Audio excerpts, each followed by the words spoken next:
గురుగారు రెల్లుగడ్డిలో జన్మించాడోనని కుమారస్వామిని శరవణభవుడు అని అన్నారు. అలాగే గంగకు పుట్టాడోనని గాంగేయుడు అని అన్నారు. ఈ చిక్కుముడిని ఎలా విడదీయాలి? కుమారస్వామి పుట్టికే చాలా విచిత్రమైనటువంటిది. ఆ సనత్ కుమారుడు అనేటువంటి వాడు బ్రహ్మమానస పుత్రుడు. ఆ బ్రహ్మమానస పుత్రుడు ఆయనకు ఒక కళ వచ్చిందట. మహా గొప్పవాడు. ఆ కళలో ఆయన ఎవరికో కుమారుడిగా పుట్టినట్టుగా కళ వచ్చింది. అదే నేను పెళ్లి పెటాకులు లేని వాడిని, నేను కుమారుడిగా అసలు నేను ఈ లోకాన్ని విడిచిపెట్టి తెలుసుకోలేదు, నాకు ఏంటిదని చెప్పి బ్రహ్మని అడిగేట. సరే అలా జరగాల్సిందనైనా నీకు అలాంటి కళ వచ్చింది అన్నాడు. సరే ఆయన మళ్ళీ మామూలుగా ఇది విషయం మర్చిపెట్టి తపస్సు చేసుకుంటూ కూర్చున్నాడు. కూర్చుంటే ఈ విషయం శివుడికి తెలిసింది. ఇలా ఈయనకి పుట్టబోతున్నట్టుగా ఈయన కళ వచ్చినటువంటి విషయం. వెళ్ళి ఆయన తపస్సు భగ్నం చేసి, ఏమిరా నేను నీకు వరం ఇస్తాను కోరుకో అన్నట్ట శివుడు సనత్ కుమారుడితో. పురాణంలో ఉన్న విషయమే నేను చెప్తున్నాను. అంటే నువ్వు నాకు వరం ఇచ్చేది ఏంటి, నేను నీకు వరం ఇస్తాను తీసుకున్నట్టు సనత్ కుమారుడు శివుడితోటి, ఒక మహర్షి దేవుడితోటి. ఒరే నువ్వు నాకు వరం ఇస్తావా, చాలా సంతోషం, నీలాంటి చిన్నవాడు ముద్దుల కుమారుడు నాకు కావాలనిపిస్తోంది, నాకు కుమారుడిగా పుట్టు అన్నట్టు. జాగ్రత్తగా అడుగుతున్నావా అన్నట్టు సనత్ కుమారుడు. మళ్ళీ ఒకసారి చెప్పు అన్నట్టు. జాగ్రత్తగానే అడుగుతున్నాను, నాకు కుమారుడు కింద పుట్టు అన్నట్టు. సరిపో పుడతాను అన్నట్టు.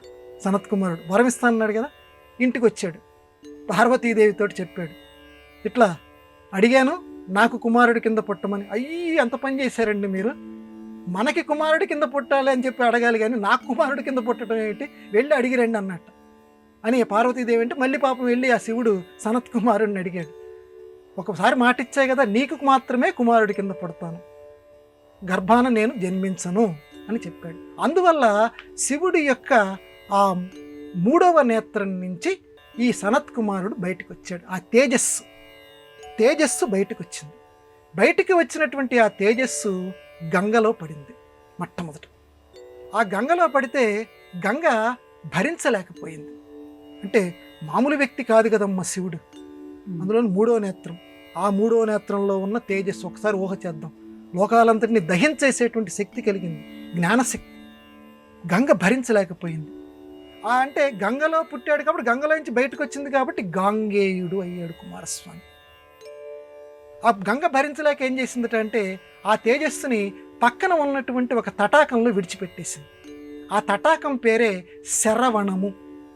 శరవణం అంటే భస్మాసురుడు నుంచి శివుడు పారిపోయేటువంటి సందర్భంలో భస్మాసురుడు తన్ను కూడా వెతుక్కుంటూ ఎక్కడికి వస్తాడో అని చెప్పి పార్వతీ అమ్మవారు శరవణము అనేటువంటి ఒక తటాకం కింద మారిపోయిందట. ఆ తటాకంలోకి విడిచిపెట్టేసిందట ఆ తేజస్సుని గంగ. పార్వతీ అమ్మవారు కూడా అంత తేజస్సుని భరించలేక పక్కన ఉన్నటువంటి రెల్లుగడ్డిలోకి ఆ తేజస్సుని పంపించేసేసింది. ఆ రెల్లుగడ్డిలోకి జారిపడ్డాడు కాబట్టి ఆ తటాకం నుంచి కుమారస్వామికి స్కందుడు అని పేరు వచ్చింది. శరవణ భవుడు. ఆ శరవణ తటాకంలో నుంచి వచ్చి ఈ రెల్లుగడ్డిలో పడ్డాడు కాబట్టి ఆయనకి శరవణ భవుడు, స్కందుడు. జారిపడ్డాడు కాబట్టి మహామహిమాన్వితుడు కాబట్టి స్కందుడు అనేటువంటి పేరు కుమారస్వామికి వచ్చింది. అట్లాగే అత్యంత తేజస్వరూపము కలిగినటువంటి వాడు కాబట్టి ఆయనకి గుహుడు అని పేరు వచ్చింది. అధికమైనటువంటి కాంతితోటి లోకంలో ఉన్నటువంటి వారి యొక్క చక్కటి శుభ కార్యక్రమాలన్నింటినీ నెరవేర్చేవాడు కాబట్టి అగ్నిస్వరూపుడు కాబట్టి అగ్ని అనే పేరు వచ్చింది. కృత్తికలతోటి పెరిగాడు కాబట్టి షణ్ముఖుడు అనేటువంటి పేరు వచ్చింది. ఇట్లా స్వామివారికి కుమారస్వామికి రకరకాల పేర్లు వచ్చినాయి. ఇందులో ప్రధానంగా మనం ఇప్పుడు చెప్పుకోవాల్సినటువంటివి గాంగేయుడు, శరవణభవుడు.